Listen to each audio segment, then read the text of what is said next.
I've got 50 verses that conflict with the globe model, and I believe that the Quran is supposed to be taken literally about these things. I don't think it's crazy because natural sciences match what the Quran says in over 50 verses. So it's not like we can do experiments that debunk the Quran, so we have to take it metaphysically. We can actually do observations at water level, and we see too far. We're told to believe in bendy water and bendy light. Yet when we go up in a hot air balloon or in an airplane, the horizon always ascends to the level of the observer. Even the Red Bull skydive at 39 kilometers altitude, the horizon is at the level of the observer. So there's lots of observations we can do. We can make an experiment of moonlight and see it chills water within 30 minutes. And it chills even more if you use a magnifying glass. So natural sciences debunk the globe, but we're told to not believe the natural sciences. My point is, we're told not to believe our God-given senses. Okay, so let's yet say the Quran tells us that we're supposed to test all things. Yet most of the Muslims that I speak to are telling me that I shouldn't be taking the Quran. I'm nearly finished. Most of the Muslims I speak to say I shouldn't take it literally. I'm saying that I don't know what religion to believe in, but I believe there's one creator. So by bringing people to theism, and then they can choose the religion and only God knows and God will guide them. I'm saying that if Islam is correct, then I'm recommending to you guys the best form of dawah is to promote natural sciences and debunk the shaitanic globe lie and the idea that space is infinite and physical when it's really the metaphysical, the heavens, metaphysical, higher dimensions. Well, whatever shape Earth is, I don't know. I'm just saying that the best form of dawah, which you guys are all into, is to expose the globe lie.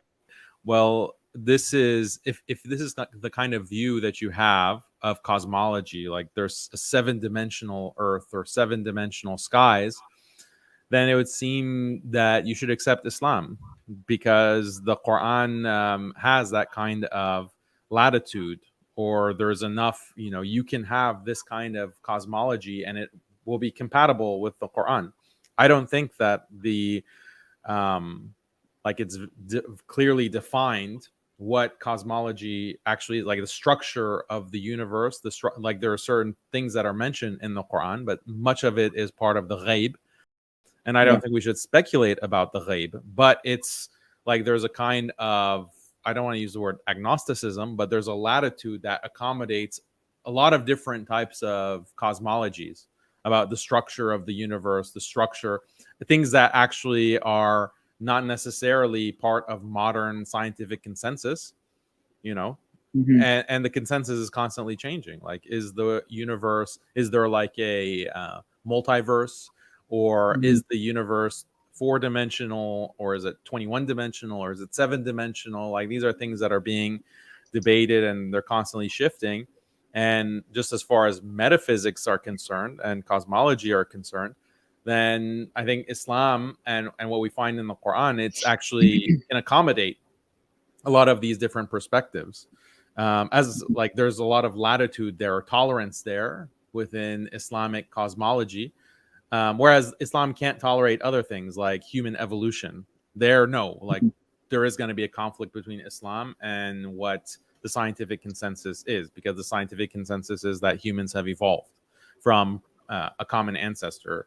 But when it comes to like, okay, is the universe expanding? Is it like, what is the nature or the structure of the universe? That I think it can accommodate like some of these more out there, quote unquote, perspectives that are not necessarily in line with the scientific consensus of today.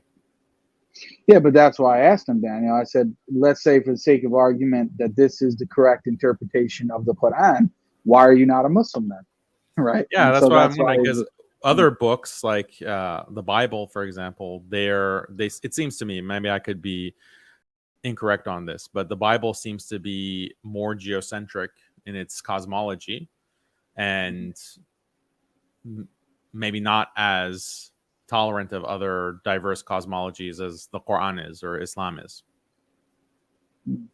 So that would be a reason for someone like him to accept the Quran as opposed to the Bible. Yeah.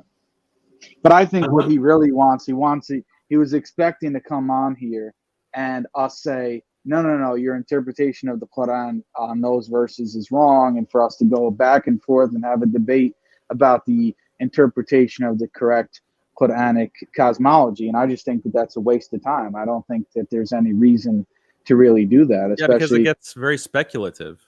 Yeah, exactly. That's why I said, listen, if you believe that that's the correct interpretation and that's what the Quran says, and you believe it's true and everybody else is lying about it, then that's reason to believe that Islam is true and that the Quran is true. Yep. You know?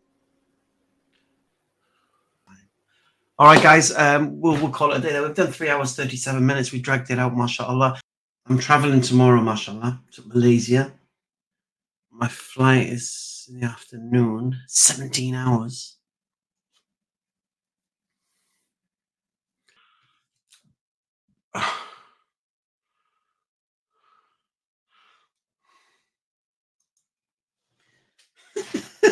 Howard, you just keep going, don't you, son? Oh, dear.